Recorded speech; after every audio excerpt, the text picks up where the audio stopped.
Well, I guess the first thing I have to say is that I can't believe that it's already Labor Day. Where Yeah, did I the know. summer go? I could swear summer had just started, like, last week. We're just lore heads around here, just spend a lot of time on our computers writing paragraphs of Yeah. complete and total myth. Yeah, it's not like we could, really. Well, I mean, like, our labor is, like, incredibly important, like, super important. Well, But yeah, it's very crazy how time flies. it's already been 1 month since I moved to my new place, and I've been doing everything I can in order to actually customize my space as a gaming room. And yeah, how long has it even been since I even started playing with you and the others? Yeah, well, I mean, we can go ahead and we can say that was probably 2 or 3 years ago. I was at a God, yeah, completely time different place. I was going to college. I was doing some of this while I was in my college's media lab. Yep, and then I came along, and suddenly, like, practically all of a sudden, here we are. Mm-hmm. Is that the need in order to do a significant amount of lore writing is palpable. It is infectious. Incredibly infectious. Uh huh.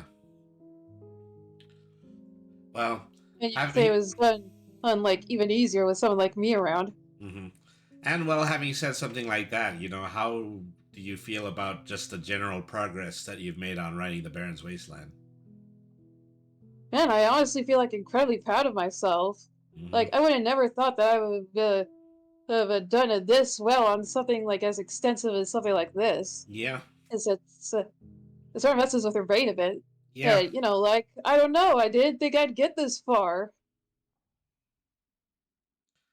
Well, It's like, that's all I've we asked gotta about say. I've You, asked about, how I feel about how successful this is becoming, and I just answer, well, I don't know, I never thought I'd get this far. yeah. It's just everything in retrospect. That is why some forms of writing are referred to as an exquisite corpse, because by the end of all of your inspiration, all you're left with is just one big file, or several pages Yep, of paper with printing on them. yep, and yet, it's still remarkable. Well, that was an awful remorse place to go. Yeah. I mean, we're getting into the spooky season, so I guess, dead leaves, same as book pages, and on and on. Well, every month is spooky month if you're not a coward. Yeah, just waxing philosophical. In my version of philosophical. And being creepy and kooky, but that's probably something I'm more than likely going to bring up on the other channel. Yeah. All right, let's go ahead and let's do the video. Yep, let's get to it.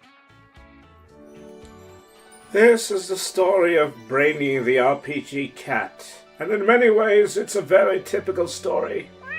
One day an old man found a stray kitten in a library, and he chose to keep it as a mascot, and to keep him in gentle company. But this was no ordinary old man, for he was Bosch, the high elf headmaster of the Library of Dinah, a very not ordinary library dedicated to the goddess of all living knowledge. And before long, Bosch would learn that this was also no ordinary cat. Hello. Learning that the cat was intelligent, the wizard took it upon himself to teach him to read and write, and learn history and the ways of magic. He was quite taken with the lessons he got from games using cards and dice. And soon the cat grew into an adult, a scholar, a full-fledged wizard in his own right, and once and forever one of the most dedicated librarians in Denier. The wizard bestowed upon him a name in the tradition of all cat people. He who astounds with his immediately brilliant ideas. But the library wizards have taken to calling him Brainy the RPG cat. And let me tell you, it hasn't been a bed of roses.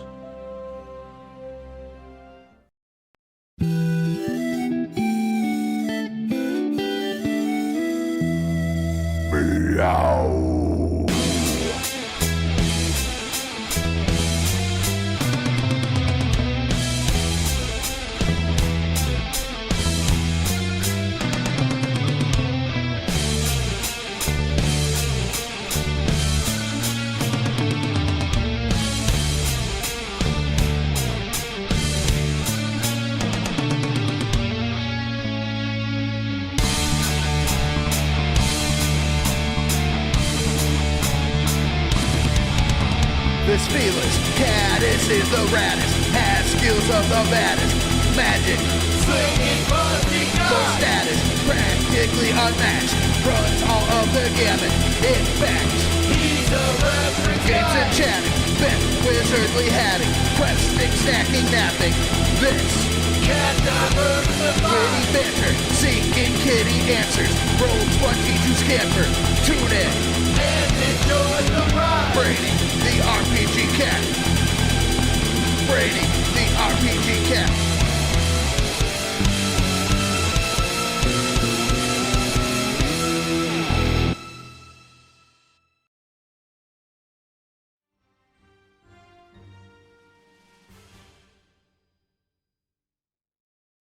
So something else that I've been wondering, especially lately, is that Yeah. now that you've spent some time actually world building, is that if you've actually looked at any other game books and or read up on any other individual ideas being created out there in tabletop gaming? Basically, no. No, just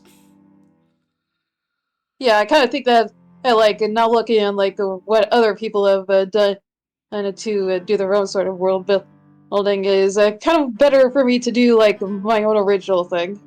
well, yeah, but in some ways, it kind of can't be helped. I've always bring up Mark Twain. All ideas are secondhand. Yeah, no, I'm just trying to be like a little more original. Oh, okay, well, that's enough said then. Yeah, just trying to work on that, even though it kind of wouldn't be like that much of a problem. hmm Um, I mean, the onus so is on me, of course, is that, in order to keep doing the channel the way that I do, I have to spend a significant amount of time looking up, like, independently written books from other tabletop RPG writers. and Always at again, my and P.O. there's like Box. still the Pinkertons incident, and to be overly paranoid about. No, not really, because I'm not doing the mainstream. We're not the mainstream, we're the independent. We are Yeah, exactly. We're independent.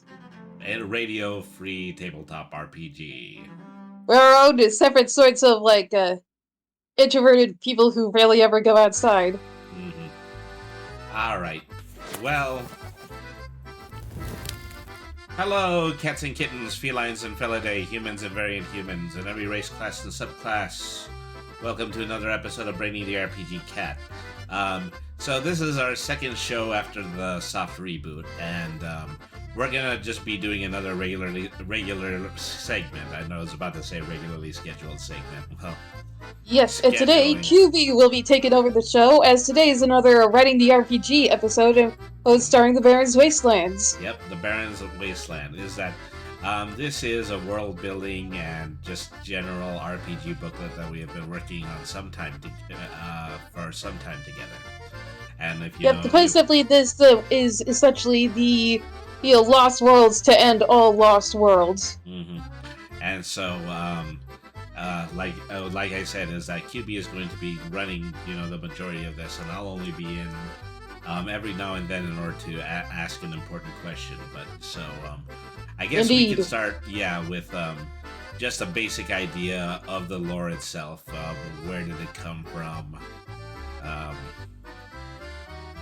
I mean, I can And so, say, yes, as Ray has mentioned, and the main origins of the land was used to be like discovered by the Wizards of Dyna a long time ago, back when it was essentially, Barren Wasteland.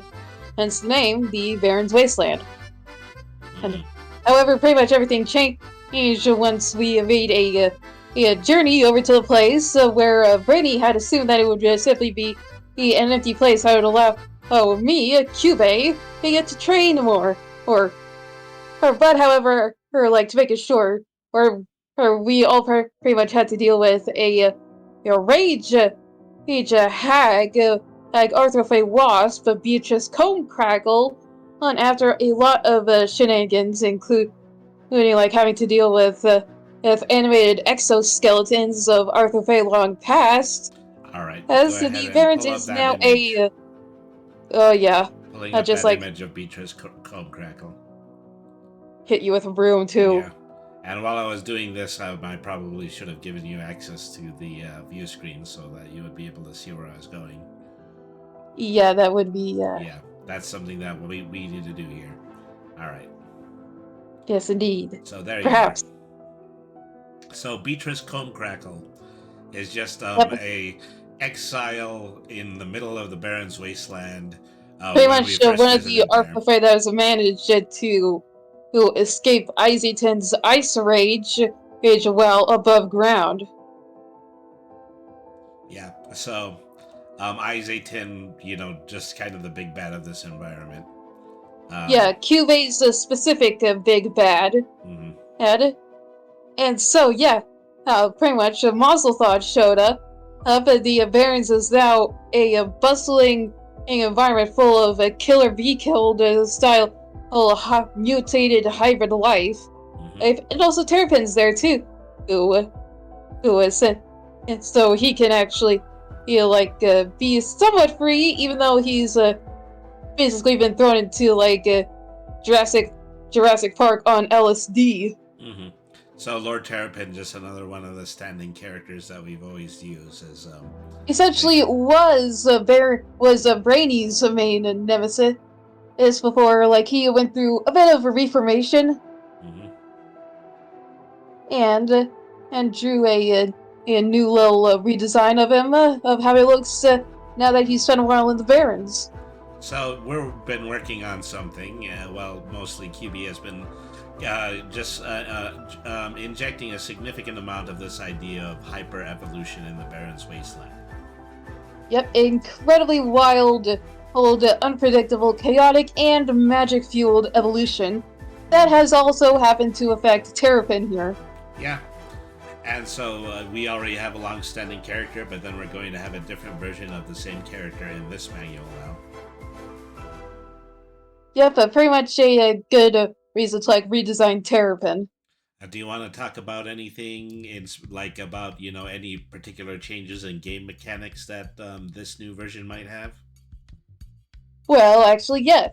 Because even though it might not even be gameplay mechanic why, he specifically has some features of the mythical creatures known as Kappa. Mm-hmm. So underneath that crown is just a dent a disc on his head. He's technically bald. Mm-hmm. So And Kappas also, are mythical Japanese folklore creatures who are just known to yep, typically considered yokai. who have bald caps on top of their heads.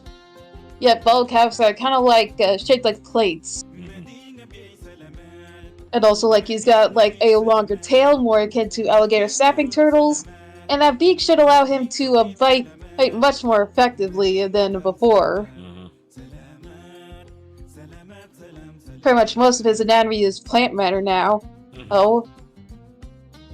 So, probably some of the first concepts that we introduced in the Barren Wasteland is that we had a basic dungeon schematic, which was made entirely out of abandoned insect hills, and we were also talking about the Pantheon of Gods, which is going to be just the second overall section in the Barren's Wasteland manual. Yep, the realm of the old gods, are pretty much the elder gods in our sort of series here. Mm-hmm. And so just creating a pantheon of elder gods who fight in a large coliseum-like arena in a completely different dimension, but having all of their actions still influence the Barren's Wasteland. Yep, and they're pretty much almost always in some sort of conflict. Mm-hmm. So I didn't get the main gods, but I do have just the pictures of the arena champions. Yep, currently working on a design for one of the gods is Smith, but that'll be a picture for another time. So this. But yeah, I've also made champions for all those gods, which are basically their own as separate kinds of warlocks that they have as a part of their followings. Mm-hmm. So yep. I think we've made kind of the separation that there are gods, there are demigods, and then there are the potential warlock champions. Although it's not a perfect hierarchy. There are some demigods who fight in the games, and maybe even some regular gods as well. Yeah, and also Isotin pretty much committed quite a bit of dirty pool. Hmm. So in the middle of this constant conflict in the realm of the old gods, there was a uh, a champion by the name of Izaten, who had elemental ice powers. He was able to use elemental ice powers in order to just overwhelm the entirety of the realm of the old gods and the land below, which eventually turned it into the desert it was when Brainy and his adventuring party had first seen it. Yep, he pretty much caused the ice rage in order to attempt to wipe out all life down in the Barrens, since he was pretty much kicked out and exiled because his views on order would meant that literally all of free will would have to be taken. Well, let me say that, yeah, the picture on the screen right now, that's not Izaten, is that I still This is actually need Squawk. to pull that one.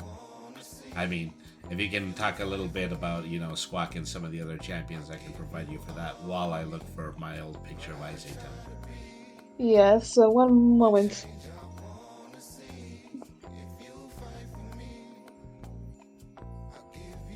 Water. So there are many other champions like Squawk, Porcus, and many others that serve these gods and demigods alike. Like a lot of these gods bestowing their champions, like powers that relate to their respective domains. Like Squawk, the sibling of the fire dragon god of truth, who have power over fire, and Porcus, the champion of Massport, god of the seas, is to have a power over water. And we also have... Yep, this is Rorzok, who personally doesn't use mana at all, but he's still considered a champion of the land. Gosh, I think I missed one of these here. No, those were just the three that I pulled. Yeah. So we're kind of working on both ends of the spectrum here, is the realm of the old gods and how it affects what happens in the Barron's dimension. Yep, and essentially the nature of all of the gods pretty much essentially being like elder gods. They don't really care about like morals, like that's mortals would consider as good or bad. All right.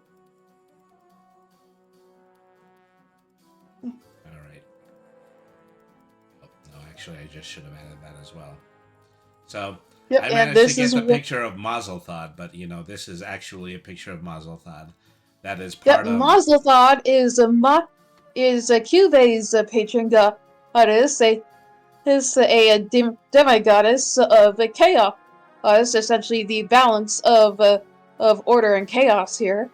And just takes the form of a giant moth. Yep, gigantic moth with some elements of skeletal features. There's also various kinds of flora.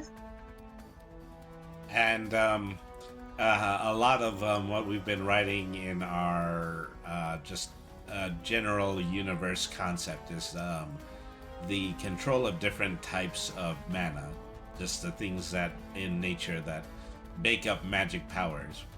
Mazelthod in particular, it creates the balance between light and dark with her powers.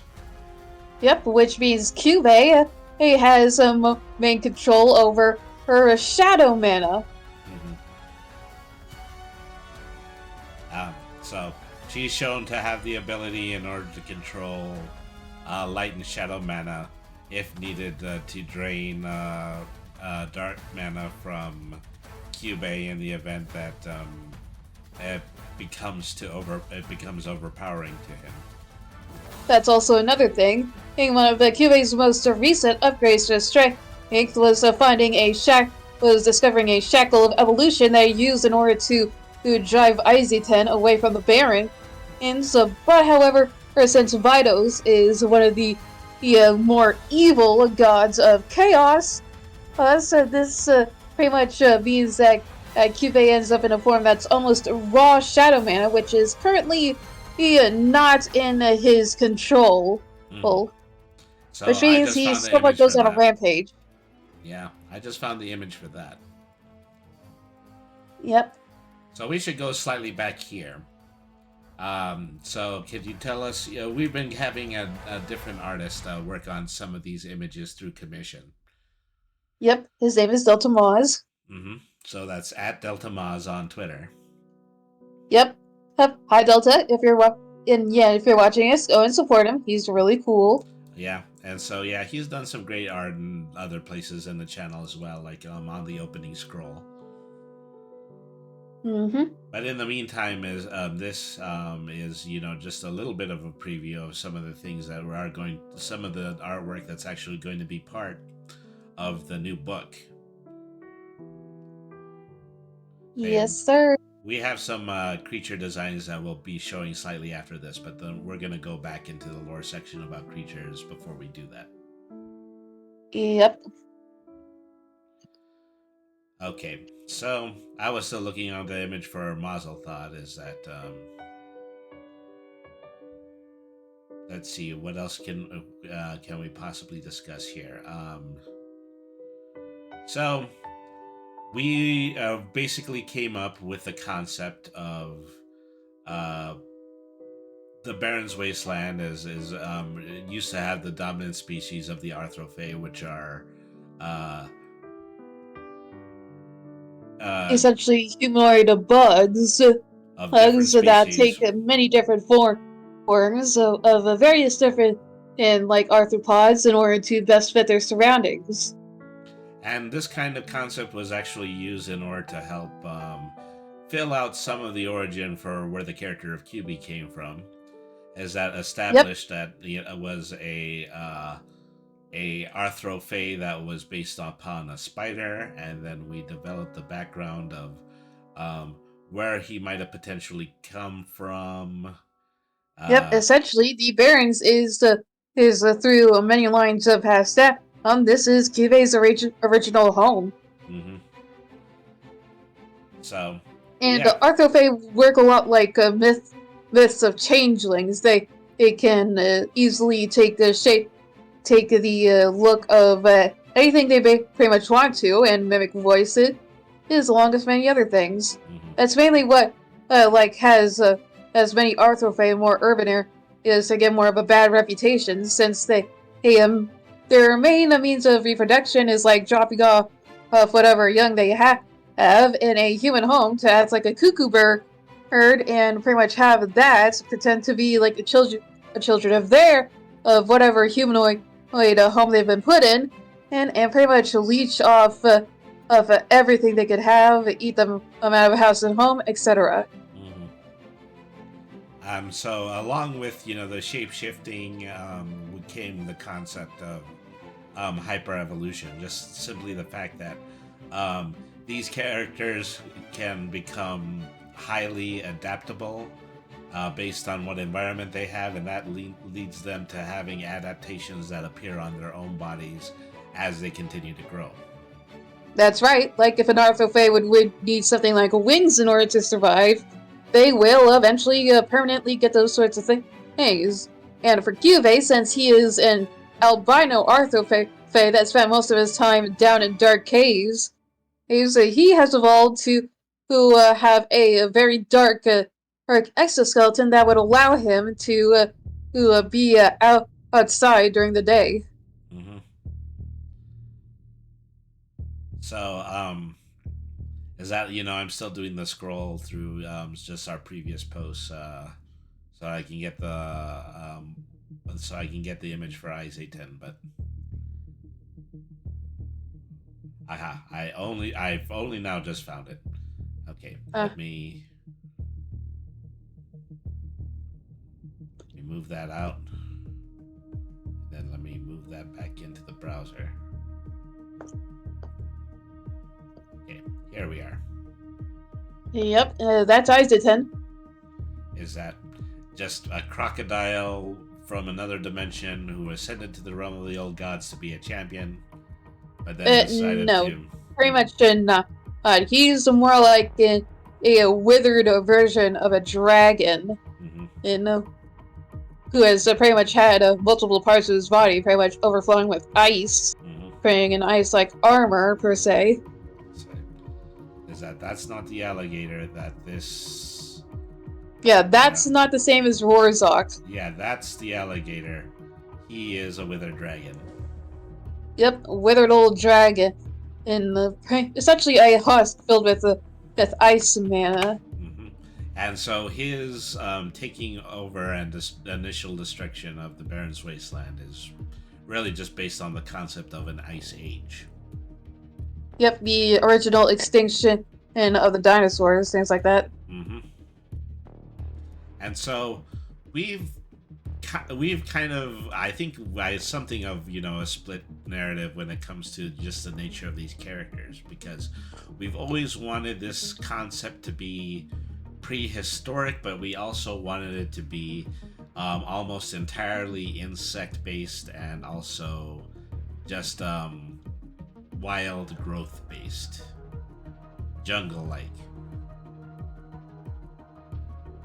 Yep, and also another development similar with Cube is that Izaten got a hold of Zygems, the shackle of evolution, and which allows him to become even stronger than before. Or an ice man is so powerful that it can even freeze anything in his surroundings without even trying.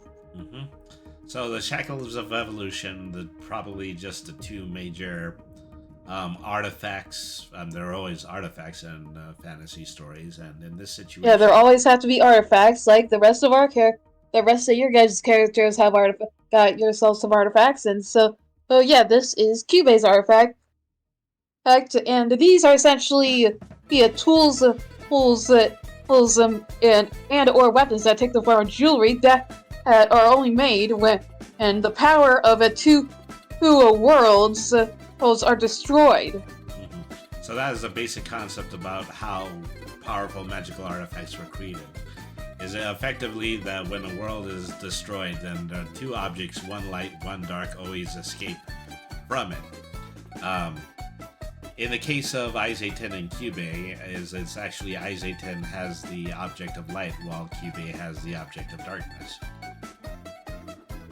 Yep, it's really something like someone using a bad thing for good things, or someone using a good thing for bad things. Precisely. Alright. Let's see, what else do we have here?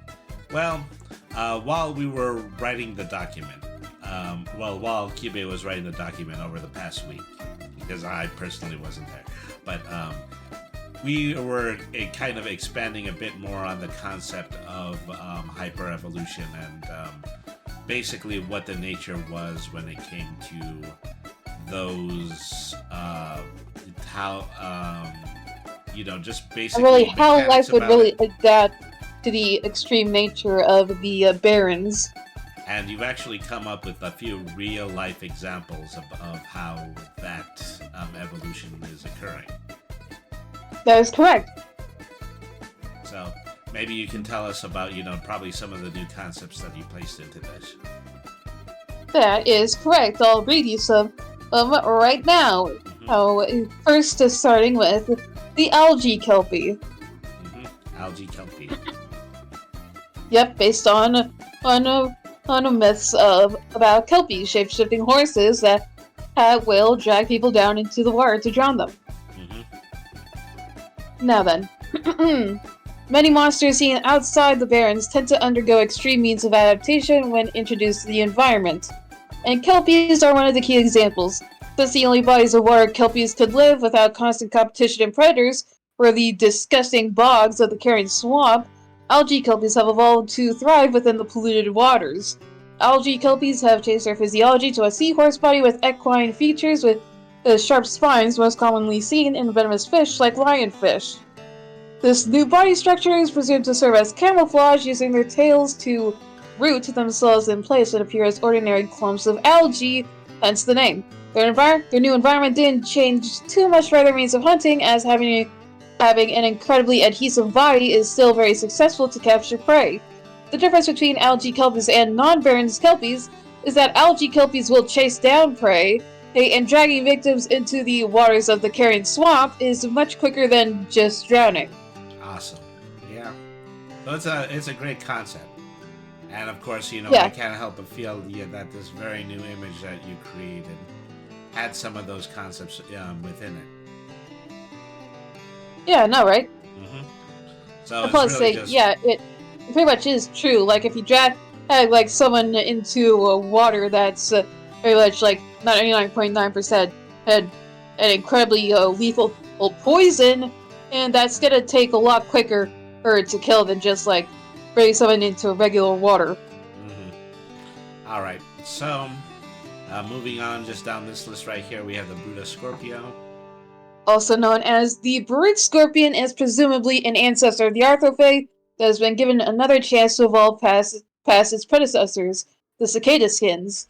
Unlike the other inhabitants of carrion swamps, the Brute Scorpion is the only one that hardly uses its own venom. It seems to prefer using raw strength to subdue prey, tearing their food apart with claws strong enough to shred through metal. Brute Scorpions regularly fight with each other, due to their ferocious and violent temperament. These fights have led to them developing an incredibly durable carapace, more effective than most shields. And for some reason, these monsters have gained a head that allows them to rotate their heads 180 degrees, far more akin to owls than scorpions. So, the cicada skins were originally written as just the undead archetype that exists within this realm. And so it's just basically the skins of shed arthrophage that were just left on the surface and then can... Yep, the remnants from early versions of Arthrophage. And can still be manipulated using necromantic magic, which was what Beecher's Comb Crackle was doing with them. Yep. Also used one of these things to one of the parts of these things in order to locate the arthrophage that have been in the underground. Mm-hmm. And speaking of underground, that's the main thing about the next creature, Calamitous of Faudians. And deep beneath the sediment crust of the Barrens, about 300 feet down, that is known, is where Calamitous of Faudians colonies build maze-like nests. These are some of the few mammals that inherit the Barrens, being closest to the family of moles. But like almost everything here, they too bear extreme adaptations fueled by magic. The calamitous Phodians seem to have a fairly common adaptation, that being anatomy fused with various minerals, causing their claws to be mostly composed of solid steel. These claws are the key for its very efficient means of tunneling. The sheer strength is more than able to plow through anything that might be in its way. It's foolish to think that these makes the species slow, however, for when underground, the Calamitous Phodians is capable of digging through terrain at speeds of over 90 miles per hour. The raw power from tunneling makes the Calamitous Phodians a creature whose ordinary behavior can be mistaken for natural disasters. For when one of these is tunneling close to the surface, the tremors caused are easily mistaken for earthquakes. Mm-hmm. So, we had initial concepts for underground creatures in the Amarcaris. And so this was basically... those have just a been concept. renamed. Mm-hmm. But still, similarities to land shark creatures that exist in other forms of fantasy and tabletop. In media. Mm-hmm. And so this is another one of those images drawn by... yeah. I keep spacing. Well, it was originally made by me, but it was redesigned, and this image was made by Delta. Delta, that's what it was. Yeah, these things are essentially like big moles infused with metal. Mm-hmm. And large metal infused moles, and they also just kind of have the ability to be using Earth mana in order to tunnel at very high speeds. Yep, essentially. All right, so we have a few names here: as the Chelby Draculus, Daemonium Parasite, Dapentarium, but then the next description is for Diaboli Rene. Yep, venomous frogs are not uncommon, but the Baron's carrion swab causes any sort of venom to become much more potent than what was once thought impossible. The Diaboli Rene, also known as the hooligan frog, is one of the most venomous things in the entirety of the Barrens. The vocal sacs that most frogs have is simultaneously used as a pod for its venom. When it croaks, it's not just communicating, it's churning the venom stored within to make it even more dangerous to a point that a single scratch can kill within minutes. Unlike most venomous creatures, the hooligan frog's venom is secreted through sharp claws protruding through its knuckles, and the venom is forced into the unlucky victim via gouging. Gouging. Yep, gouging. I mean, so that is claws in their knuckles that will envenomate somebody.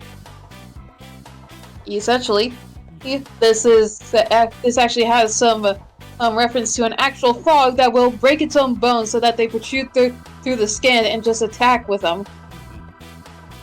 And so we have, following that, we have the Dire family.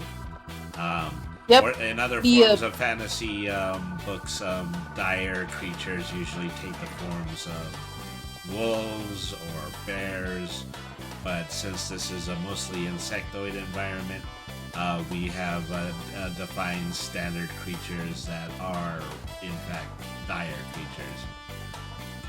Yep, starting them off is the dire butterfly. The Barren's Wasteland barely has any creatures considered harmless, yet the dire butterfly has managed not to be dangerous. As dire butterflies spend their time flying around and collecting nectar from flowers, they're able to fly even in heavy rain due to water-resistant scales on the large wings. These critters have no means of defense, leading to dire butterflies being the most common creature that's hunted for food. However, these also lead to many symbiotic relationships, as with any other monsters and barrens, mostly with creatures fused with plant matter and, surprisingly, dire wasps. This relationship between the most peaceful and violent creatures on the supercontinent is that dire wasps allow dire butterflies to eat honey from their hives so they can get information from the various smells on the wings of dire butterflies. Alright, so then follow that with the dire dragonfly. Yep, the title of the fastest predator of the Barrens goes to the dire butterfly. I got that messed up. The dire dragonfly. Thanks to its remarkable strength, able to carry a fully grown humanoid in flight, the mere act of beating its wings is capable of dislodging rubble and even small trees. But even with flying speeds able to cause sonic booms, dire dragonflies are considered lazy hunters that always hunt in ways that take the least amount of effort. The most common low-energy hunting method for dire dragonflies is decapitation, a fairly easy feat able to utilize sharp mandibles at literal neck-breaking speeds. If a dire dragonfly is particularly desperate for food, it will grab prey and take them to a high altitude before dropping it to have gravity do the work. Ah, awesome. So, dire dragonflies just trap like predators. Yep. Pretty much the fastest predator around here. This is the fastest. Okay. So I recall Cubia was particularly enthusiastic about talking about this next entry. This is the dire lobster. Yep, dire lobsters, presumably another ancestor of Arthrophae, they are more than a larger version of typical crustaceans. Dire lobsters set up homes in wave pools, returning to these pools after they're done hunting, and various other reasons. Never touch or approach one of these tide pools if there are any signs of a dire lobster inhabiting it, as they are incredibly violent and territorial. Like many lobsters, dire lobsters occasionally shed their exoskeletons in order to grow. When the shell is shed, dire lobsters will bury themselves under multiple layers of sand to protect themselves from predators until their exoskeleton is regrown. The most notable change of this species is that dire lobster meat, no matter how it would be cooked, is utterly nasty and disgusting, a tragedy for chefs and food connoisseurs everywhere. Is the redeeming factor of crustaceans in the ocean. Yep, the only redeeming thing about crustaceans is that they taste good. That's not here. Mm-hmm. Like, it doesn't matter how you would cook it. You could get Gordon Ramsay and pay him all the money in the world. You cannot make dire lobster meat taste good at all. This lobster is rotten. It's rotten. It's not even by poison or anything. It just tastes awful. Mm-hmm. And then the dire mosquito. Yep, dire mosquitoes. If there's ever a type of insect that I strongly dislike, it's mosquitoes. Yeah, you're good. Well, you're gonna dislike them even more after I'm done with this reading. Mm-hmm. A fairly common creature in the Barrens can become more than just an annoyance if they eat well. Both the male and female dire mosquitoes drink blood, showcasing a completely bloodthirsty species. What makes dire mosquitoes particularly dangerous is how stored blood is utilized. Blood drank by a dire mosquito is stored within certain pouches in the body that allows these to function similarly to muscle mass. If a dire mosquito drinks enough blood, it will gain enough size and strength to rush down large predators and directly steal food from them. Mm-hmm. And okay, so I'm gonna have some trouble with this one. The dire Pachycephalosaurus. I sounded it out. Yes, you could just call it the dire Patchy for short. Sometimes the extreme magic fueled evolution in the Barrens is not as wild as the rest. The dire Patchy has gotten significantly bigger and stronger while seemingly getting even dumber. This may be extra protection of the brain by shrinking its bare guard from powerful headbutting recoil. Dire Patchy's skulls seem to be strong enough to barge through anything. This was learned the hard way during an attempt to catch a live dire Patchy for study, only for it to somehow charge through a magical barrier, leading to its escape and the unfortunate caster to require extensive medical care. Whenever a docile creature charges. Yep. But pretty much like kind of a reference to how like things like a magic shield armor classes can be broken. Mm-hmm. And so we already talked about the dire wasp in the dire butterfly section. Well, that's not the complete story about dire wasps. No, not at all. Not in the slightest. The species with the highest kill rate is no massive reptile, but a hyper-evolved species of wasp. The dire wasp genus is so territorial that most other creatures of the Barrens won't go anywhere near where dire wasp nests have been established. Unlike most insects similar to bees and hornets, these technically have 3 stinger-like appendages. One is the typical stinger on the thorax, but the other 2 are massive blades set on the forearms similar to a mantis. What truly makes dire wasps the most dangerous monsters in the Barrens is an incredibly high level of aggression and the fact that they gather in large swarms. However, dire wasp swarms kill in a way that you might not expect. While dire wasps are venomous, the most common means of death is getting mauled alive. The 2 forearm stingers do most of the damage, stabbing and tearing flesh at high speeds. And due to their incredibly violent tendencies, dire wasps will not stop an attack even if the victim is dead, but will rather continue this brutal swarm tactic until the victim is mutilated beyond recognition. When the dire wasps finally stop, they will gather up the bloody remains of the victim to bring back to their nest and make food with it, leading to dire wasp honey to be called carcass honey. Carcass honey. Yep, pretty much the highest possible aggression you can fathom. And yeah, these, like other like things like wasps, they're not gonna stop up until like you're pretty much a bloody pulp on the ground. Mm-hmm. Is that to think, you're just begging to have a PC character run their finger across it and put it in their mouth before they realize what it is? I imagine that could happen. Like they could like accidentally just slurp up some remains of one of their buddies. Mm-hmm. All right. So... And one of the last the descriptions that I wrote is for the Draco vespertilio. Mm-hmm. A strictly nocturnal species, the Draco verspilita. Hold on.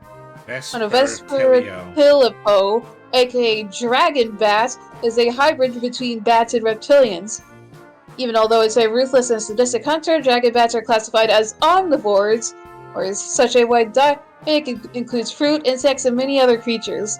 While typical bats use echolocation to locate prey, dragon bats prefer to use sound in an incredibly extreme manner. When a dragon bat finds prey, it kills it by bombarding it with powerful screams strong enough to burst eardrums, rupture organs, and even destroy boulders. Some theorize that this weaponization of sound could be related to monsters such as sirens and harpies, but this theory has not been proven. Due to the dragon bat's hunting methods, even the most dangerous predators in the Barrens will avoid being out in the open during night. Mhm. And so, yeah, there is just like a significant amount of just remaining names that need to be just need descriptions added to them. That is correct. So we want to go just slightly back to some of the new designs that were made by Delta. Or did I say that wrong? No, his name is Delta. His name is Delta. So, this is a character that we'd seen in several previous episodes, but if you can refresh my memory. Yes. Give me a moment. You know, we're world building. Is that sometimes it's not something we. Oh yes, remember this is in a notes. creature that's actually that's actually mainly a living plant that looks like a bug. Also, can disguise itself as a flower to lure in bugs to eat them. And then finally, we have this little fellow right here. Well, anything but little. It's roughly about the same size as an Argentinosaurus. Yes, and this is an ambush predator that lives on the coast and waits for anything unfortunate enough to get too close to the water's edge. Mm-hmm. And this was actually something that we used in roleplay. Yep, specifically in where it was one of the main places centering around Cube and his friends, and where while exploring one of these massive hive tunnel things, one of these was actually very much towards us, and we couldn't stop it, and we just managed to avoid it by being on the ceiling / digging below us. Yep. I think, yeah. There was one more image that I should have put in here. So, Yes, this thing, which is pretty much the apex predator of the Barron's Wastelands. And so pretty much this big reptilian, which is infused with multiple different kinds of rock and mineral matter, to where it's developed a sort of gel or armor that covers up most of its more white feathery sort of plumage. Yep, these things are known for causing things like sandstorms due to the way they fight, and they do fight mainly for territory and to gain more reputation in the Barrens rather than food, since these guys will actually mainly feed on mountains. So QB has written down just what the specific stats and attacks of this creature is, because we're going to be using them quite extensively in an upcoming episode. That is correct. I mean, so there's a lot here, and of course there needs to be if it's a manual. But it's often more than what we can put in a single session. Yep. So we've already talked about NPCs.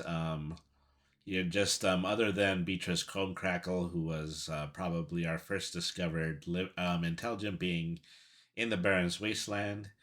We have just 3 close friends of QB who have just become proxy additional player characters that have been used in our RPG sessions. Yep, this is Dairoko, the grandson of one of Brainy's characters named Tanaka, a dragon samurai.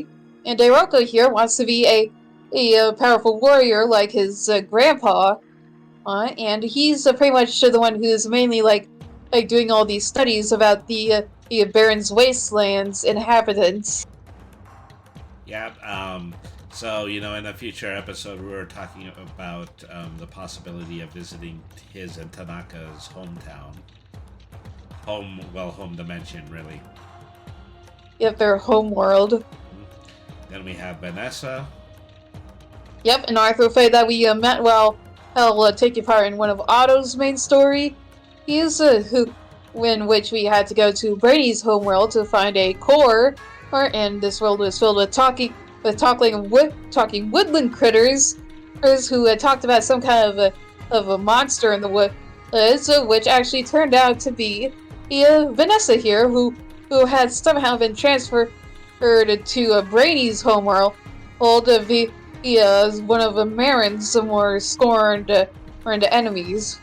Well, as just part of a very elaborate plot that involves two evil wizards that had tried to circumvent Brainy for access to his homeworld in the past.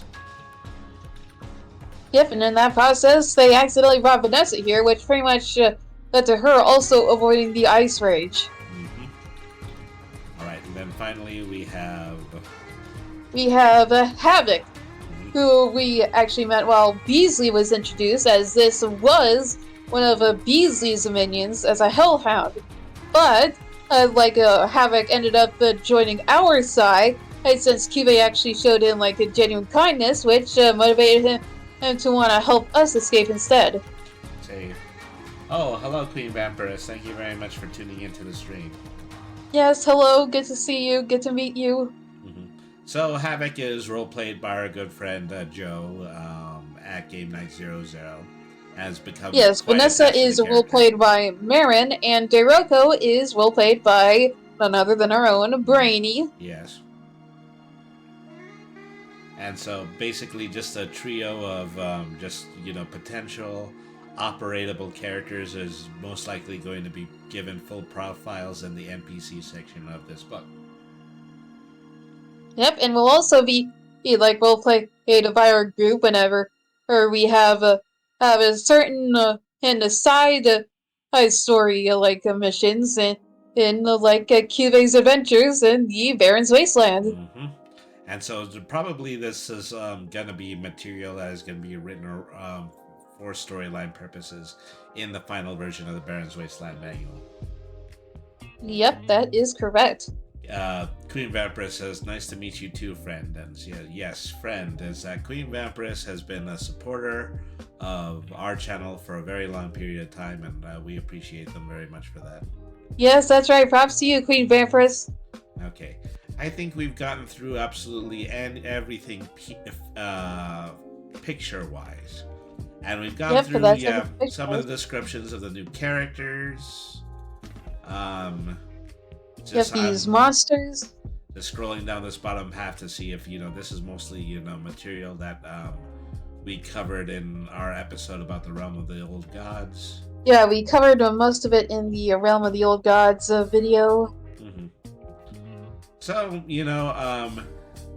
we were just while we were doing DMs preceding this episode, we were just talking about concepts about how this specific type of very rapid evolution happens in the Barrens, and something that we were particularly speaking about was the concept of how the concept of the real world Darwin's Island syndrome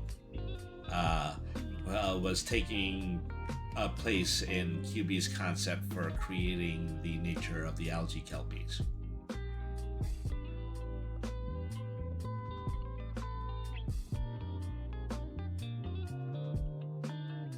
I mean, maybe if you could elaborate about that a little bit for us. Alright, so essentially what this island syndrome is when you take a specific animal and you species and you put it on a specific island for long enough, it will quickly evolve differently to better adapt to its environment. I mean, as I recall, it actually happening in Darwin, it referred to. This was mainly seen in the different kinds of finches, birds. finches with beaks that could crack nuts, as opposed to finches with woodpecker-like beaks that could bore through wood in order to find insects. And others that would have beaks more suitable for fishing. Hmm. And so, yeah, since we had begun writing the Barron's Wasteland document, is that, I've just personally been taking, just giving, it's hard to put it this way, just taking less personal responsibility for the content. So a significant amount of this is actually being thought up by QB as they're writing this. Yep, that's me. And so, having taken the realm of the way that this document is being fleshed out, is that, it's pretty amazing how they've managed to put everything together in a way that is all very realistic. And it's also the emphasis on realism itself that you're making me QB blush. particularly likes to bring to this document. Yep, I do like when I can actually, theoretically see something in, what I'm reading sort of happen, and, kind of be able to, kind of exist. Mm-hmm. So, even in the real world back in the day, there were incredibly long centipedes and millipedes. Yeah. These massive dragonflies. Mm-hmm. It's essentially a golden age for arthropods and other sorts of things like that. Mm-hmm. So, this is fantasy, and, it's easy, just to say that, fantasy started with Tolkien. We've been painting it in very broad strokes ever since, from that point forward. But you're applying a lot of, very different and specific types of knowledge to this. Particularly, how animals tend to evolve, and just adding that to the basic idea that animals are just evolving very quickly in this environment.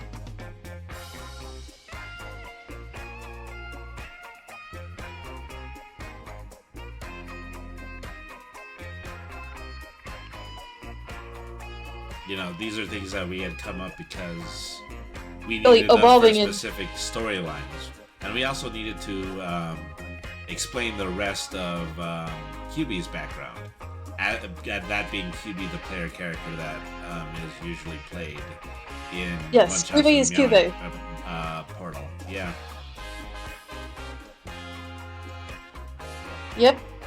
Mm-hmm. I pretty much mainly use the concepts of magic and the fact that Mazelthot is here, demigoddess of chaos and rapid and unregulated growth, to pretty much open opportunities for things like this to occur. Mm-hmm. I mean, everything growing wild and free and having the potential of causing danger to you, completely brought to a halt by an evil creature blessed by the gods. It's all about just making the pieces at this point. Even as QB had said earlier, by saying QB is QB, that was just the extent of the explanation that we had for QB in early episodes of our role playing. Yep, and here we're more or less fleshing out this sort of thing by specifically building upon how QB is QB.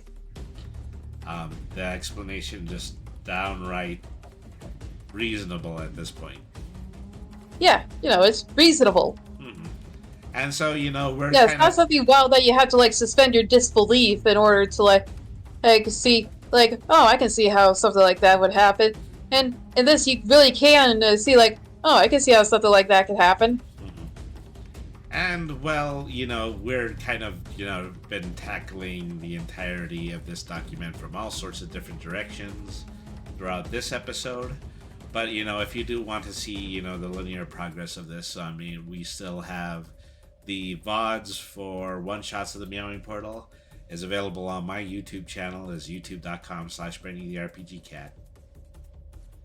Yep, that's right. The mainly the main direction that I'm putting all the other directions through is a certain amount of realism and actual knowledge. Mm-hmm. It's absolutely, and it's fantastic. And this is going to be a fantastic book once we start releasing the final versions of this. And so, Yeah, but I remember you asking me about like looking at through other like means of how other people come up with things like this. That's for their world building. You don't really see like a lot of them actually looking through prehistoric history and biology for these sorts of things. I mean, it's whatever is known, as I was learning how to write, I went through a lot of things like classic literature, 3-point story structure, and just a lot of just very, very early attempts at creating full narratives like Beowulf and the Fairy Queen, and so Yeah. it's whatever you The have. difference is with me, I'm going through actual science. Science, I say. Science again. Yep, science. I say science again. It's my scientific genius. So, Because generally the real world can be, like, more like amazing than fiction a lot of the time. So, simply the fact that things like the T-Rex were even alive at a certain point is genuinely just an utter marvel. Yeah. And that they existed for millions of years before even we did. Yeah, and even that, the only reason why they even went extinct was because of a chance of a meteor that was big enough to cause an extinction level event. It was able to hit the Earth. Yeah. So, when it comes to, creating certain kinds of environments, usually it's the literary aspect of the material is what lends itself to be what the book is about, like Curse of Strahd and its indication of having literary accurate vampires in the Dungeons and Dragons environment. Yep, well, I'm combining like both the things like literal literature or accurate things, but also scientifically accurate. So a lot of these come from the concepts of other lost worlds. Well, it's mainly things including like Skull Island from the King Kong series. And well, ultimately the Barron's Wasteland is going to be the manual equivalent to Damn Nature, You're Scary. Yeah, essentially like damn nature, you scary.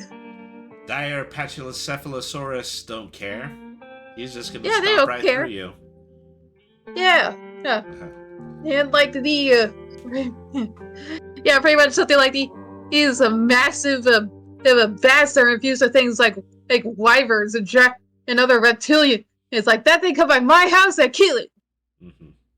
So, I'm pretty sure, we've gone over a lot of the new material in the document. I just want to and also something adds to all this, like considering actual weapons like that would be available in like a more fantasy setting. Yeah, it's like good thing. Yeah, like good luck trying to take out something infused with metal as with something like a crossbow. So I thought, just at least if there's any other like topics that you want to go over in the document, then we can go ahead. We can start wrapping this up. All right, then. Well, let's start wrapping it up. And again, I'm really happy that you're so impressed with how, I'm actually making these semi-realistic. This is coming together extremely well. And so, my most immediate future episodes, are just going to do with me finding, some new manuals, potentially some things to review, potentially some people to talk about, the independent novels that they had just written. But it's really, really great, just to be part of the creative process from start to finish. And with somebody who is also, discovering what they have within them and, their ability in order to completely, to fill a work with just the wealth of their own experience. It's a great thing. Yeah, like I've actually genuinely been surprising myself with how good I'm able to do these. Hmm. And yeah, I say that you've done a really incredible job with this environment. Oh, thanks, Franny. That really means a lot. Oh yeah, absolutely. So this is the Barron's Wasteland. Is that we're hoping to have just the first prototype version that will more than likely be released on my Ko-fi page, Ko-fi dot well gosh yeah Ko-fi.com/Brainy the RPG Cat. And following that, we're going to launch Kickstarter so that we can make full color versions of the same manuals, with art from people like Delta, who we've seen extensively in this episode. Yep, that's right. Hey, Delta and all sorry of other artist friends that we could find to help us out as well. Absolutely. And also just a significant amount of stuff that has just been collected and put together through the entirety of the time that we've been making our actual play series of one-shots from the Meowing Portal. Yep, that's correct. We'll be coming back with a future episode of that pretty soon.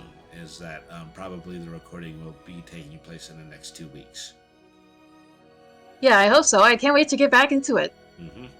All right, folks. So that's all we have today for Brainy the RPG Cat.